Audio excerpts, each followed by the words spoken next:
Berpuluh tahun telah berlalu sejak suara tembakan terakhir di tanah Republik ini terdengar. Tapi bagi sebagian orang, perang tidak pernah benar-benar usai. Bagi Ibu Sulastri, perang itu bukan hanya soal senjata dan darah, tapi juga tentang ingatan yang tak pernah selesai dan janji yang belum sempat ditepati.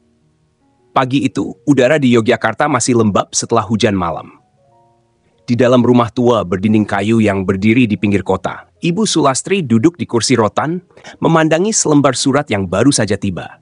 Surat itu berasal dari Belanda. Kopnya bertuliskan National Archief, Den Haag, dan stempelnya resmi. Matanya yang sudah mulai kabur tetap bisa mengenali tulisan kecil di bagian bawah. Undangan khusus untuk meninjau arsip perang Hindia-Belanda, program rehabilitasi sejarah bekas koloni. Di sudut kanan bawah surat itu tertera nama pengundang, Willem van Dijk. Nama itu bukan asing baginya. Ia mengenalnya dulu. Sebagai putra salah satu komandan Belanda yang pernah bertugas di pos militer Klaten selama masa agresi militer II. Willem, si anak kecil yang pernah ia selamatkan diam-diam dari reruntuhan ketika pasukan Republik menyergap pos musuh. Ia tahu, lelaki itu telah tumbuh menjadi seorang sejarawan. Ibu Sulastri menghela napas panjang. Sudah hampir 8 dekade sejak ia menyamar sebagai pedagang jamu, menyusup ke berbagai wilayah dengan membawa kode sandi yang ditulis di balik label botol. Ia masih ingat malam-malam di mana ia harus berjalan di bawah hujan, menyelinap di antara patroli bersenjata, hanya untuk menyampaikan satu pesan, gerilya bergerak ke utara. Dan kini, di usia 76 tahun, untuk pertama kalinya dalam hidup, dia dihadapkan pada satu keputusan yang tak pernah ia bayangkan sebelumnya. Pergi ke negeri bekas penjajah yang dulu ingin memadamkan republiknya. Cucunya, Arif, yang kini menjadi dosen sejarah di Universitas Indonesia, adalah orang pertama yang mendesaknya untuk menerima undangan itu. "Nek, ini bukan sekadar kunjungan," kata Arif sambil meletakkan laptopnya di meja kayu. "Ini kesempatan untuk mengungkap apa yang selama ini terkubur. Mereka menemukan daftar nama termasuk kode merpati merah. Dan itu adalah kode milik nenek kan?" Ibu Sulastri terdiam. Ia tak perlu menjawab. Arif tahu jawabannya dari sorot matanya yang tiba-tiba menjadi tajam, seperti sinyal yang telah dikunci selama bertahun-tahun. Beberapa hari kemudian, Arif mengantar neneknya ke Bandara Internasional Yogyakarta. Di tangannya, Ibu Sulastri menggenggam erat paspor hijaunya yang masih baru, ditemani secarik kertas berisi doa yang ditulis tangan oleh tetangga sebelah. Dalam kopernya tak banyak barang. Hanya beberapa helai kebaya tua, sebuah buku catatan kecil berisi kode sandi masa perang, dan sebungkus kue geplak buatan sendiri untuk Arif yang dititipkan pada cucunya yang tinggal di Rotterdam. Saat pesawat bersiap lepas landas, Ibu Sulastri memandangi langit dari balik jendela kecil. Perasaannya campur aduk, cemas, asing, tapi juga entah kenapa, tenang. Seperti perasaan waktu pertama kali ia menerima perintah menyusup ke pos Belanda di Prambanan bertahun-tahun silam. Perjalanan panjang itu memakan waktu hampir 20 jam. Transit di Doha, kemudian langsung menuju Schiphol, Belanda. Tubuh renta dan kaki bengkaknya terasa tak kuat, tapi pikirannya tetap tajam. Namun ketika tiba di gerbang imigrasi, sesuatu yang tak terduga terjadi. Seorang petugas imigrasi muda bermata biru dan bermuka serius melihat paspor Ibu Sulastri lalu mengetikkan sesuatu di komputernya. Tiba-tiba wajahnya berubah. "Ma'am, please follow me," ucapnya dengan suara datar. Ibu Sulastri menoleh ke Arif, yang tampak kaget tapi mencoba tetap tenang. Mereka digiring ke ruang pemeriksaan khusus. Di sana, 2 orang petugas keamanan yang lebih senior datang, membawa satu berkas tebal berisi salinan dokumen lama. Di sampulnya tertulis, Geheime List, Koloniale Veiligheid, daftar rahasia keamanan kolonial. Salah satu dari mereka menunjukkan sebuah nama yang tercetak di halaman ketiga. S. Jokrosari, lokal operatif. Kode merpati merah. "Ini Anda?" tanya petugas, meski ia tampak sudah tahu jawabannya. Ibu Sulastri menatap halaman itu lama. Kemudian dengan suara lembut namun tegas, ia menjawab, "Itu nama sandi saya. Tapi saya bukan pengacau. Saya seorang ibu bangsa yang membela tanah airnya." Ruangan itu hening. Beberapa menit kemudian, pintu terbuka dan masuklah seorang pria tinggi berambut perak. Willem van Dijk. "Sulastri?" sapanya pelan, dengan nada yang nyaris tak bisa dipercaya. Ia berjalan cepat mendekati, lalu menunjukkan kartu identitas khusus dari Kementerian Pendidikan dan Kebudayaan Belanda. "She is here under my invitation. Part of a reconciliatory research project under the State Archives," katanya kepada petugas. Setelah konfirmasi silang, akhirnya Ibu Sulastri dilepaskan. tapi bukan tanpa bekas. Momen itu mengingatkannya bahwa meski perang telah usai, jejaknya masih tertanam dalam sistem, dalam arsip, dalam stigma. Willem menggenggam tangan Ibu Sulastri erat. "Saya minta maaf, saya tidak menyangka nama Anda masih berada di daftar itu." Ibu Sulastri menggeleng pelan. "Bukan salahmu. Yang tertulis di arsip tak selalu mencerminkan kebenaran." Dan dari sinilah perjalanan itu dimulai. Bukan hanya sebuah kunjungan ke negeri bekas penjajah, melainkan ziarah ke masa lalu yang belum sempat selesai. Sebuah pencarian akan kebenaran yang terkubur di balik tumpukan dokumen, dan sebuah misi terakhir untuk mengembalikan martabat sejarah bangsa, yang selama ini dituliskan dari sudut pandang yang tidak sepenuhnya adil. Beberapa hari setelah kejadian di bandara, Ibu Sulastri dan Arif diantar Willem ke Gedung National Archive di Den Haag. Bangunan itu berdiri kokoh, dikelilingi taman kecil yang rapi dan senyap. Cuaca musim semi membuat udara terasa sejuk, tapi tidak sedingin perasaan Sulastri saat menapakkan kakinya ke tempat yang selama ini hanya ada dalam bayangannya. Negeri yang dulu datang dengan kapal perang dan menuntut tanah kelahirannya menyerah. Mereka melewati beberapa lapisan pemeriksaan dan akhirnya masuk ke ruang akses khusus. Willem sudah mengurus semua izin. Di ruang baca yang tenang dan beraroma kertas tua, seorang petugas arsip membuka lemari logam besar dan mengeluarkan beberapa kotak kardus yang dilabeli India Geheim 1949. Ia meletakkannya di meja, lalu dengan hormat meninggalkan ruangan. Willem membuka kotak pertama. Di dalamnya ada ratusan lembar laporan operasi militer Belanda selama masa agresi militer tua. Beberapa dokumen telah diketik rapi, tapi banyak juga yang masih berupa catatan tangan para perwira. Semuanya dalam bahasa Belanda tua, penuh istilah militer dan kode. Arif membaca cepat, menerjemahkan beberapa potong dokumen sambil menunjuk satu halaman yang membuat napasnya tercekat. "Ini, Nek, laporan tentang operasi penangkapan besar-besaran di Klaten. Tertulis di sini, operasi gagal karena pesan terakhir mereka diblokkan. Dan mereka menyebut ada seorang penghubung wanita yang menggunakan sandi merpati merah." Ibu Sulastri menunduk pelan. Ia ingat malam itu dengan sangat jelas. Ia sedang menyamar sebagai tukang jamu, membawa pesan palsu yang ditulis di belakang label botol. Ia sampaikan kode ke seorang relawan radio di Prambanan untuk disiarkan di frekuensi musuh. Akibatnya, musuh mengejar ke arah yang salah. Banyak nyawa selamat, tapi ia tahu dampaknya besar. Beberapa hari setelahnya, markas tempat suaminya bertugas diserbu. Willem membuka kotak kedua. Kali ini lebih sensitif. Ada daftar barang-barang hasil rampasan. Manuskrip kuno, batik pusaka, koleksi wayang kulit, bahkan emas dan dokumen sejarah dari museum-museum lokal di Solo dan Yogyakarta. Di antara dokumen itu, terdapat sketsa kasar sebuah rumah besar bergaya kolonial dengan catatan tangan kecil dalam bahasa Belanda. Lokasi penyimpanan prioritas Menteng 31, Batavia, aman untuk sementara. Arif langsung menyambar catatan itu dan mencocokkannya dengan peta kota Batavia kuno yang ia simpan. Menteng 31 itu sekarang jadi rumah dinas kementerian. Willem menatapnya dengan serius. Ini bisa jadi tempat penyimpanan harta budaya rampasan dari masa perang. Ibu Sulastri membuka tasnya pelan. Dari dalam, ia mengeluarkan buku kecil bersampul kain batik tua. Itu adalah buku kode miliknya, yang ia simpan selama lebih dari 70 tahun. Ia membukanya dan menunjuk pada satu halaman yang memuat daftar barang yang sama, namun dalam kode.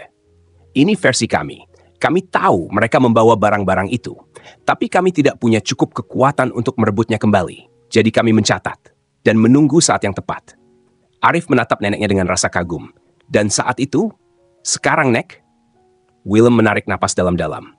"Jika data ini benar, maka dunia perlu tahu. Ini bukan sekadar sejarah Indonesia. Ini juga tentang tanggung jawab Belanda sebagai bekas penjajah." Namun suasana mendadak berubah ketika seorang petugas keamanan masuk dan menyerahkan sebuah pesan kepada Willem. Ekspresinya menegang setelah membacanya. "Kita harus segera pergi," katanya singkat.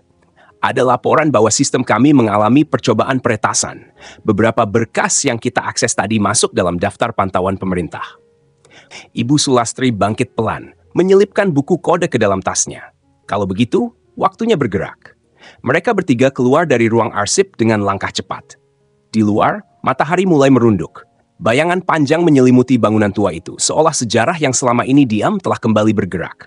Dalam diam, Ibu Sulastri tahu, perjalanan ini belum selesai. Bahkan mungkin yang tersulit baru saja dimulai. 3 hari kemudian, mereka bertiga kembali ke Indonesia dengan penerbangan malam menuju Jakarta. Di dalam pesawat, Ibu Sulastri duduk di dekat jendela, memandangi langit gelap yang sesekali diterangi kilatan cahaya kota-kota di bawah. Dalam diam, pikirannya sibuk menyusun kembali potongan-potongan masa lalu yang mulai tersingkap satu persatu. Kode sandi, operasi penyamaran, nama-nama yang dulu ia simpan hanya dalam ingatan. Sesampainya di Bandara Soekarno-Hatta, mereka dijemput oleh seorang sahabat Arif yang bekerja sebagai jurnalis investigatif, namanya Dian. Perempuan muda itu cerdas, lincah, dan memiliki jaringan luas di kalangan aktivis pelestarian sejarah. Setelah mendengar cerita mereka, Dian tanpa ragu menawarkan bantuan. Malam itu di sebuah rumah kecil di bilangan Cikini, mereka duduk melingkar di depan peta kuno Batavia. Willem mengeluarkan salinan sketsa Menteng 31, sedangkan Arif menunjukkan cetakan peta digital Jakarta terkini. Dian menandai satu titik dengan stabilo merah. Lokasinya sekarang jadi bagian dari kompleks kementerian. Tapi gedung aslinya masih berdiri, dipakai sebagai gudang arsip non-aktif. Dan tidak ada yang tahu isinya, tanya Willem. Tidak secara pasti, jawab Dian. Ada kabar bahwa bangunan itu dulunya markas penghubung Belanda, tapi setelah kemerdekaan sempat diambil alih pasukan Republik, lalu akhirnya dipakai pemerintah sipil. Ibu Sulastri menyipitkan mata. Ia ingat bangunan itu. Tahun 1949, ia pernah menyelinap ke sana dalam sebuah misi malam untuk menukar dokumen yang dibawa seorang perwira Belanda. Ia tak pernah tahu apa isi lemari besi besar di ruang bawah tanah, hanya tahu bahwa komandannya waktu itu bilang, "Apa yang mereka curi dari kita akan kita ambil kembali satu hari nanti." Keesokan harinya, mereka mencoba masuk sebagai tamu dari Universitas Indonesia yang ingin meneliti arsip sejarah. Dian menggunakan koneksinya untuk membuat surat izin kunjungan resmi. Penjaga pintu mengangguk dan membuka gerbang. Bangunan itu tampak sepi dan berdebu. Di dalamnya, bau lembab kertas tua dan kayu lapuk menyambut mereka. Mereka melewati lorong panjang yang remang-remang sebelum tiba di sebuah ruangan yang terkunci rapat. Arif menunjukkan denah kepada penjaga. "Ini bagian dari arsip internal kan?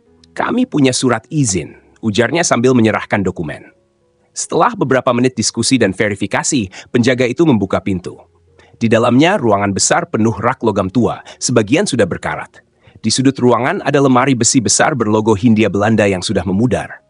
Ibu Sulastri mendekat perlahan, jantungnya berdegup kencang.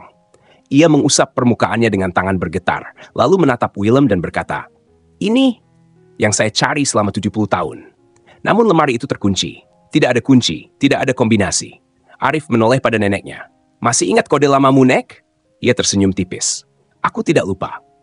Ia membuka buku kecil bersampul batik tua dari dalam tas, membuka halaman yang diisi dengan angka-angka tertulis tangan. 31947. Tanggal 3 Januari 1947, hari di mana ia pertama kali bergabung dengan jaringan penyusup Republik. Dengan bantuan Willem, mereka mencoba mengatur roda angka kecil di lemari. Klik, terkunci. Willem berpikir sejenak. Coba urutan terbalik, 74913. Klik, bunyi logam tua berderak di udara hening. Lemari terbuka perlahan, mengeluarkan debu yang menari di cahaya sore. Di dalamnya bukan hanya dokumen tua, ada kain batik kuno dengan motif keraton, kumpulan naskah tulisan tangan Jawa kuno, dan sebuah boks kayu kecil berisi imas batangan bertuliskan Museum Surakarta. Arif menahan napas. "Ini bukti perampasan warisan budaya kita."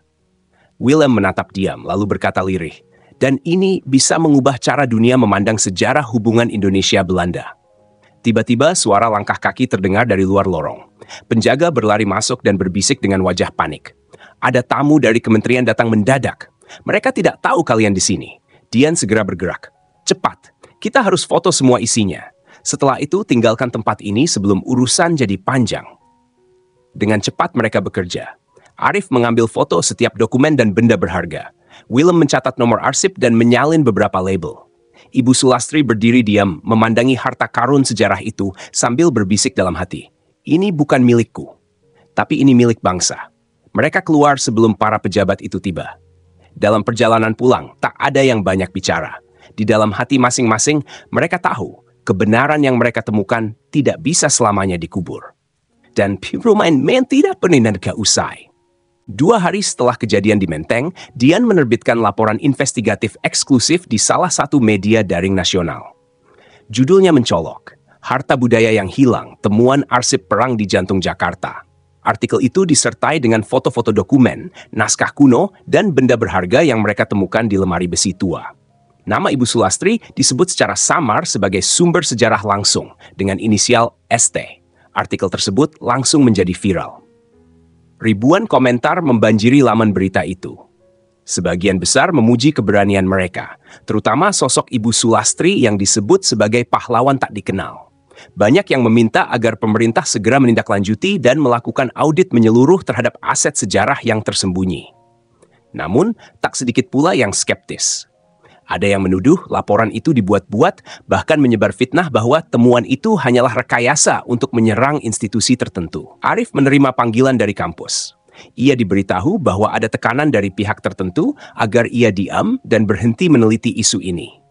Willem juga dihubungi oleh koleganya di Belanda. Beberapa menyatakan dukungan, tapi ada pula yang menyindir bahwa ia sedang menggali kubur sejarah sendiri. Puncaknya, malam itu rumah Dian dilempari batu oleh orang tak dikenal. Kaca jendela pecah, dan sebuah catatan ancaman tertulis di atas kertas kusut. Berhenti sebelum semuanya terlambat. Arif dan Willem segera menemui Dian. Ia tampak masih syok, tapi tidak mundur. Mereka bisa lempar batu, tapi mereka tidak bisa lemparkan kita kembali ke masa diam. Ibu Sulastri, yang malam itu datang membawa sebungkus makanan dan selimut, duduk di sebelah Dian. Ia menggenggam tangan perempuan muda itu erat. "Nak, saya sudah terlalu lama melihat kebenaran disimpan di balik lemari. Sekarang lemari itu sudah terbuka, jangan biarkan mereka menguncinya lagi." Hari berikutnya, sebuah undangan datang dari Komisi Nasional Hak Asasi Manusia. Mereka meminta keterangan resmi dari Ibu Sulastri dan tim mengenai temuan arsip itu. Pertemuan dilakukan secara tertutup di gedung Komnas HAM. Di sana, Sulastri menceritakan seluruh kisah hidupnya. Bagaimana ia menjadi penghubung sandi, bagaimana ia kehilangan suaminya dalam penyergapan, dan bagaimana ia menyimpan buku kode itu selama lebih dari 7 dekade. Salah satu anggota komisi menatapnya dengan mata berkaca-kaca. "Ibu, sejarah bangsa ini utang banyak pada orang-orang seperti Ibu. Kami akan kawal temuan ini." Namun ancaman belum berakhir. Malam itu, saat Arif pulang ke apartemen, ia mendapati laptopnya telah disusupi. Beberapa file dokumen penting hilang. Untungnya, ia telah menyimpan salinan cadangan di hard drive eksternal dan diunggah ke server yang terenkripsi. Mereka memutuskan untuk mengambil langkah lebih lanjut. Menggelar konferensi pers besar, memperlihatkan semua bukti yang mereka punya, termasuk dokumen dari Belanda dan foto-foto isi lemari besi di Menteng. Konferensi itu diadakan di Aula Terbuka Kampus Universitas Indonesia. Ratusan orang hadir, mahasiswa, dosen, jurnalis, bahkan mantan pejuang yang kini tinggal di panti jompo. Ibu Sulastri naik ke atas panggung dengan mengenakan kebaya tua warna hijau lumut, warna yang sama dengan yang ia kenakan saat pertama kali membawa kode sandi ke medan gerilya. Dengan suara tenang namun tegas, ia berkata, "Saya bukan siapa-siapa, hanya seorang ibu yang dulu diberi tugas menyampaikan pesan. Tapi hari ini, saya datang membawa pesan yang lebih besar.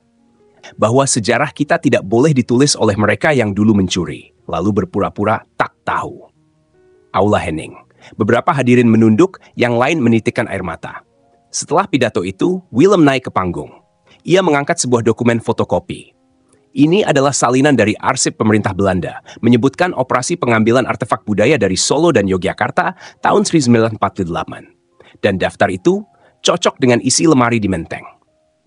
Sorotan media semakin besar. Pemerintah mulai bergerak mengumumkan pembentukan tim audit nasional untuk memverifikasi harta budaya yang hilang selama masa penjajahan.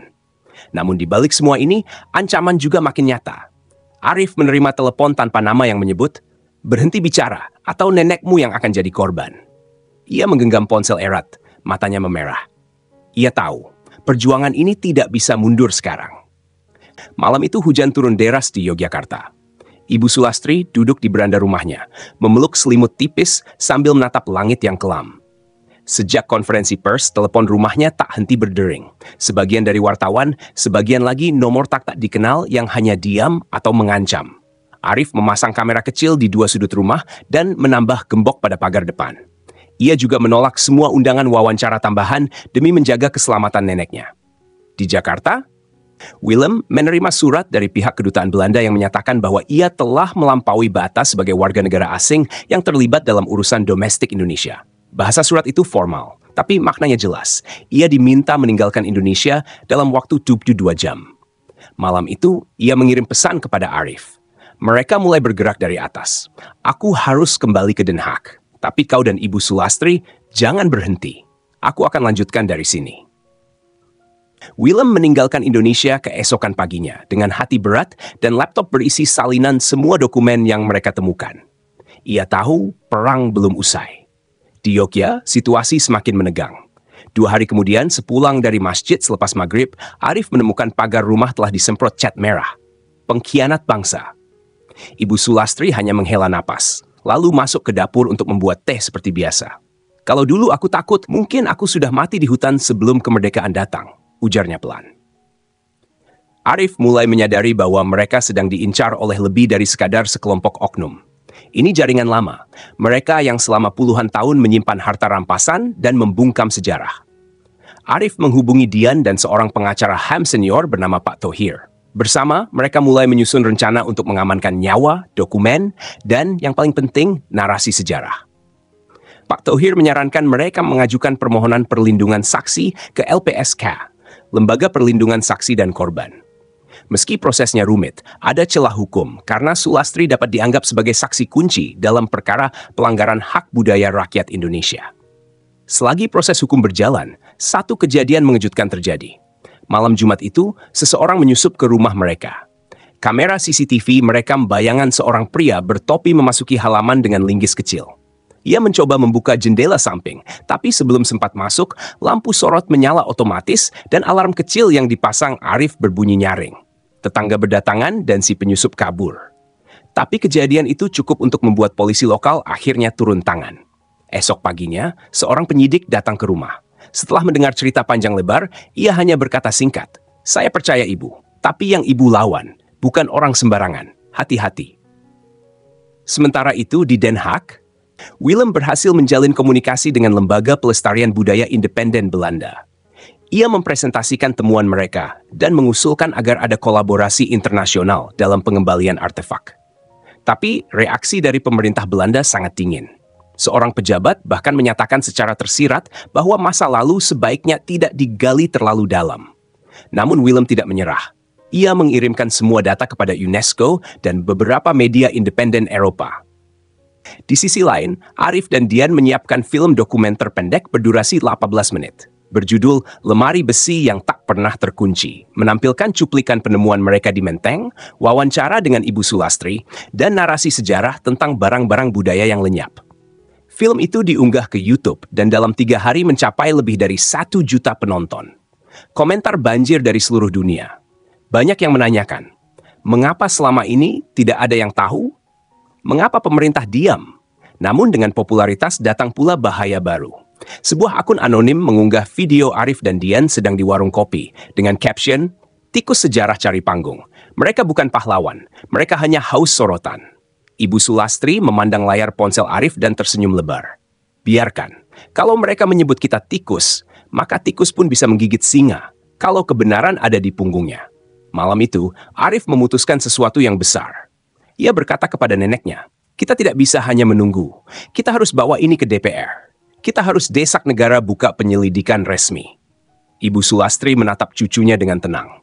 "Kalau begitu, kita ke Jakarta lagi. Tapi kali ini bukan untuk membuka lemari, tapi membuka mata bangsa." Dan perjalanan itu pun dimulai kembali, dengan tekad yang lebih tajam daripada pedang dan keberanian yang lahir dari luka lama yang belum pernah sembuh. Perjalanan ke Jakarta kali ini terasa berbeda. Bukan sebagai pengunjung museum atau pencari arsip tua, melainkan sebagai saksi hidup yang hendak bicara di hadapan para wakil rakyat. Di dalam mobil menuju Senayan, Arif menggenggam map berisi bukti-bukti temuan, sementara Ibu Sulastri duduk diam, mengenakan kerudung abu-abu dan kebaya coklat muda. Wajahnya tenang, namun matanya menyimpan bara yang tidak pernah padam sejak 7 dekade lalu. Mereka diterima oleh Komisi X DPR RI yang membidangi kebudayaan dan pendidikan. Rapat dengar pendapat diadakan secara terbuka dan disiarkan langsung oleh beberapa saluran berita nasional. Ruangan itu penuh sesak, tak hanya oleh anggota dewan, tapi juga aktivis, jurnalis, sejarawan, dan mahasiswa. Banyak yang ingin melihat langsung perempuan tua yang kini dijuluki penjaga sandi Republik. Ketua komisi membuka sidang dengan pernyataan hangat, "Kami di sini bukan hanya untuk mendengar kisah sejarah, tapi juga untuk menegakkan hak bangsa atas kebenaran." Saat giliran Ibu Sulastri bicara, ruangan menjadi sunyi. Ia berdiri perlahan, tubuhnya memang renta, namun suaranya masih tegas dan jelas. "Nama saya Sulastri. Dulu saya bukan siapa-siapa, hanya pembawa pesan. Tapi pesan itu hari ini ingin saya sampaikan kembali. Bukan pada prajurit di hutan, tapi pada bangsa yang saya cintai." Ia lalu menceritakan perjalanan hidupnya, bagaimana ia direkrut menjadi penyampai sandi, bagaimana ia menyelinap ke markas Belanda, dan bagaimana setelah perang usai, ia merasa bahwa banyak hal yang belum kembali kepada rakyat. Bukan hanya benda, tapi juga benaran. Dengan perlahan, Arif membagikan salinan dokumen dan foto-foto isi lemari besi kepada seluruh anggota komisi. Beberapa dari mereka tampak kaget melihat naskah kuno yang seharusnya berada di museum, justru tersimpan diam-diam di ruang arsip mati. Salah satu anggota dewan bertanya, "Bu Sulastri, apa yang ibu harapkan dari pengungkapan ini?" Ibu Sulastri tersenyum pahit. "Saya tidak minta uang, tidak minta penghargaan. Saya hanya ingin bangsa ini tahu bahwa selama ini ada yang disembunyikan, bahwa kemerdekaan tidak hanya ditandai oleh proklamasi, tapi oleh keberanian menjaga warisan dan nama baik para pejuang." Tepuk tangan menggema. Namun tidak semua pihak senang.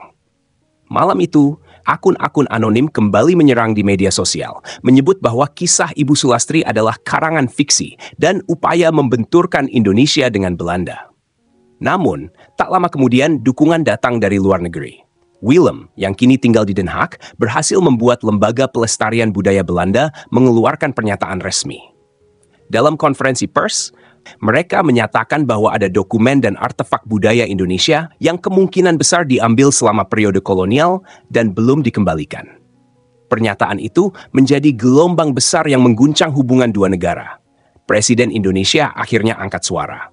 Dalam pidatonya di hadapan rakyat, beliau menyampaikan, "Sejarah tidak boleh dikubur. Apa yang Ibu Sulastri dan cucunya ungkapkan adalah bagian dari perjalanan bangsa ini. Kita akan bentuk tim gabungan untuk menelusuri seluruh warisan sejarah yang tercecer, baik di dalam maupun luar negeri." Pengumuman itu disambut gembira. Namun Ibu Sulastri tahu, perjuangan belum berakhir. Pada suatu sore yang tenang, ia duduk bersama Arif di halaman rumah, menatap langit senja. Ia berkata pelan, "Dulu aku pikir perjuangan hanya ada di medan tempur.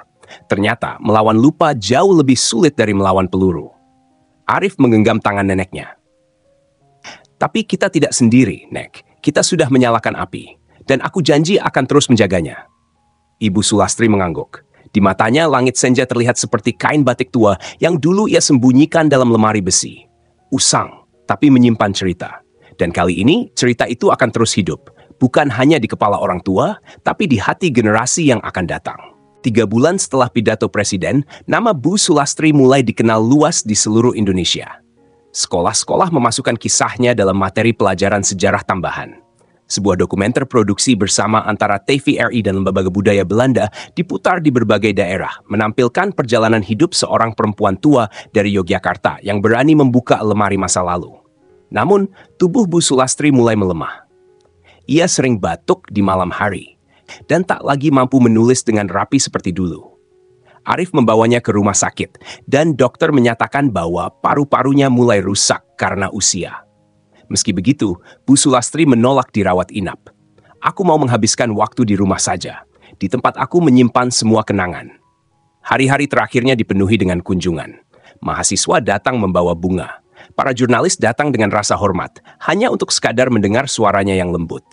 Bahkan seorang ibu dari Ambon datang membawa kain tenun tua, katanya hadiah dari neneknya untuk pejuang sejati yang tak dikenal. Suatu pagi, saat Arif membuatkan teh, ia mendengar suara lembut dari kamar.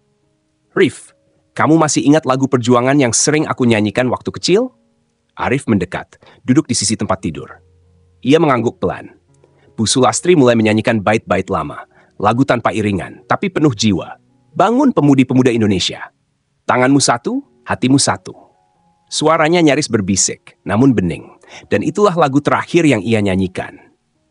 Pada tanggal 12 Agustus, tepat di hari peringatan Tan Kemerdekaan, Bu Sulastri menghembuskan napas terakhir di rumahnya, dalam pelukan cucu satu-satunya dan diiringi doa dari banyak jiwa yang telah ia sentuh tanpa mereka sadari.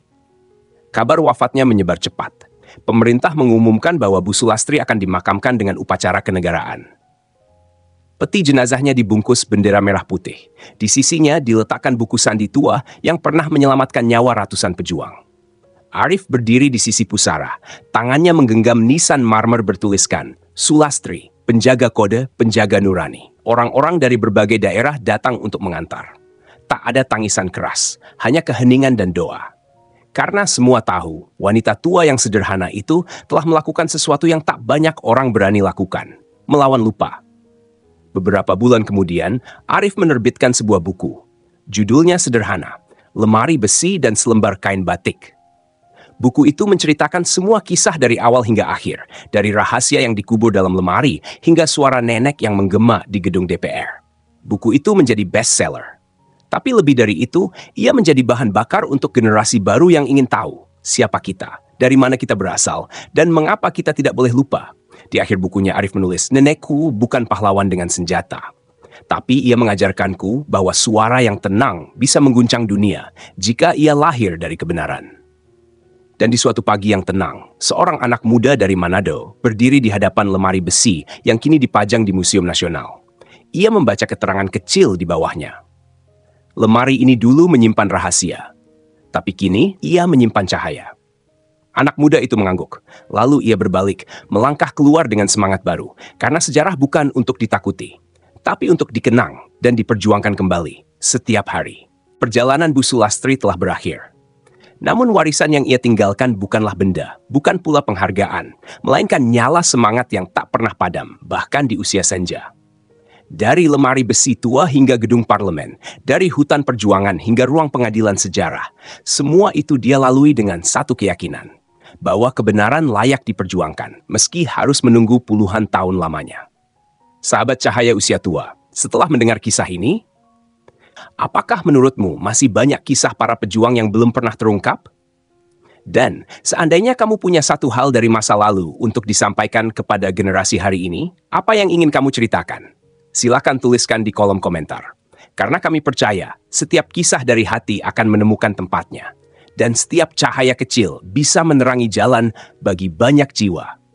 Jangan lupa subscribe dan nyalakan loncengnya, supaya kamu tidak ketinggalan cerita-cerita lain yang menginspirasi dari para sosok luar biasa di usia tua.